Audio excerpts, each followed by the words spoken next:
From Toronto to Niagara Falls, this family day trip was sure to be a good one right at the start of summer. But does Niagara Falls really hold up to its fantastic reputation, or is it simply a tourist trap built to lure families like this into giving them their money? Today we answer that question at its first impressions, but if you want the absolute full experience, you'll simply have to go yourself.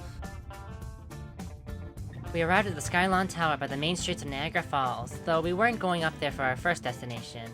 Rather, my brother wanted to try a different experience, something more summer-themed as it was advertised. The themed tourist restaurant Jimmy Buffett's Margaritaville, home to the cheeseburger in paradise and perfect margaritas. Now, given my general dislike for theme parks, one would assume I'd feel the same way about themed restaurants. And that'd be a correct assumption. From the overpriced food to the actual items themselves, a place like this finds its popularity with the expected target audience of tourists from both sides of the border. Like, there's no way that Jimmy's Jammin' Jambalaya would be any good. The whole restaurant was themed to Jimmy Buffett's career off of island songs and general theme of being on vacation, which is fun enough compared to some more absurd places. Though they did have this giant blender with a tequila bottle pouring into it, which is, it exists, I guess. I don't know why it's here, though. Alright, Marcus, you ready for your cheeseburger in paradise? Oh yeah.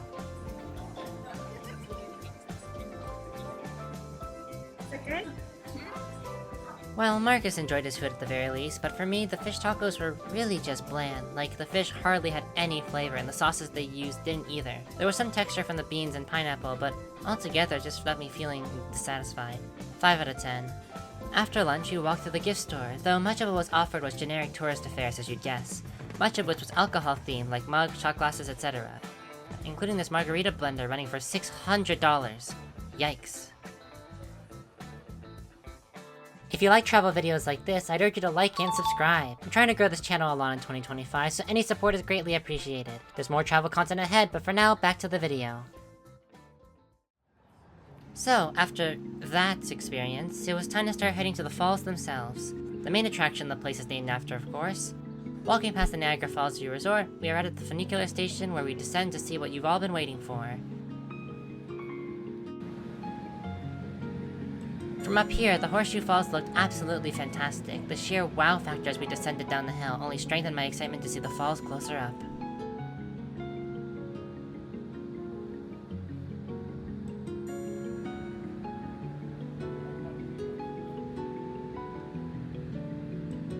And with the perfect rainbow along the water, this is what so many people come here for.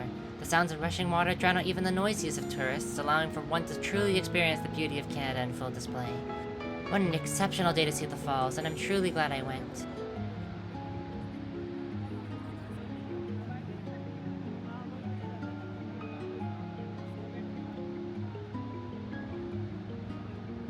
It was also funny to see the people huddled on the boat really see it up close on their tour. Even the Niagara Falls River itself was so beautiful to see in action, far more than other rivers and creeks in the mesmerizing display. It really makes it clear as to why this is such a coveted attraction by so many, despite much of its tourist infrastructure is in place. That experience itself makes it all worth it to most. Now, I'm not immune to such tourist vices, as I got myself souvenirs for the travel shelf, so I can't be preaching too much about tourism and infrastructure, as it clearly works on me. We took the funicular back up the hill, leaving the falls up close behind, but the trip wasn't over just yet, as there's an important area we've yet to explore. Walking along the trails, you can see in the distance a Ferris wheel and many more clustered buildings. Now, that's what I remember when it comes to the overbearing tourist traps in this equation. Welcome to Clifton Hill, home to such many attractions for families and groups of all sizes to explore, but more importantly, spend tons of money to make their trip all the way here worthwhile. Based on my cynical view, this place reminds me so much of a theme park given its intense crowds of predominantly loud children for families. All the themed restaurants, attractions, just overall branding to lure people in made me somewhat unnerved. Though a case can be made that an exuberant place like this gives a Las Vegas-like experience. People do seem to enjoy it, and it's a good market to capitalize considering that most people are here for a visit, and thus would be willing to spend such money on food and entertainment. I can even see the falls down the street, so that's- wait, hold on. Hershey's Chocolate World? This damn place follows me everywhere I go, and of course it's here too! From that initial cursed experience at Hershey Park, to the Chocolate World adventure in Chicago, Hershey's everlasting, ever-expensive empire continued to taunt me and infuriate me so. But this store was the least egregious of the bunch, honestly. All things considered, this was just a regular Hershey chocolate merchandise store without any big overpriced attraction tied to it this time. though the actual candies they sold were definitely upcharged compared to regular retailers. They did have this photo op with the Hershey kiss at the falls, so if that counts as an attraction, then it's here for you, I guess. Next was the Great Canadian Midway, an iconic staple of Clifton Hill. Its expansive arcade game collection makes it the perfect spot to cool off from the sun and heat up the competition, though many families are likely here for the fun regardless of what they win in the end. After all, arcades aren't built to benefit the user, rather simply keep them busy while their dollars convert into credits as fast as the water descends the falls. On a more positive note, the Oaks Gardens by the falls were a nice escape from the crowds and provided so much needed serenity and grace to the experience. Even with the city space, this greenery provided the refuge needed to enjoy the experience again without picking away at the negatives like I did before.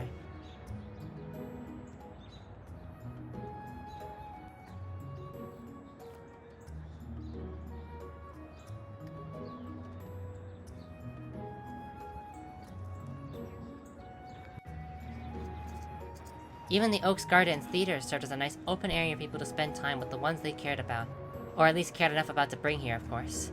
Truly a fantastic way to end off this trip. And as the evening came to, it was time for us to depart Niagara Falls. It was a fun experience, absolutely, even with the limited time we spent in the area. I had a really great time, and I'd recommend it to anyone else that's able. Granted, some features I would urge staying away from considering the prices, but that's just my point of view. Moreover, I think Niagara Falls is a treasure so long as you wisely stay clear of many of the tourist traps set in place. Spend responsibly, and overall an 8 out of 10 experience. Though the video is not over, as we stopped at McDonald's on the way back, featuring the Minecraft movie Apple Shake. I simply got the chicken nuggets because I can't stand anything else here really. They were the most okay nuggets around, 5 out of 10. And on that note, bye for now.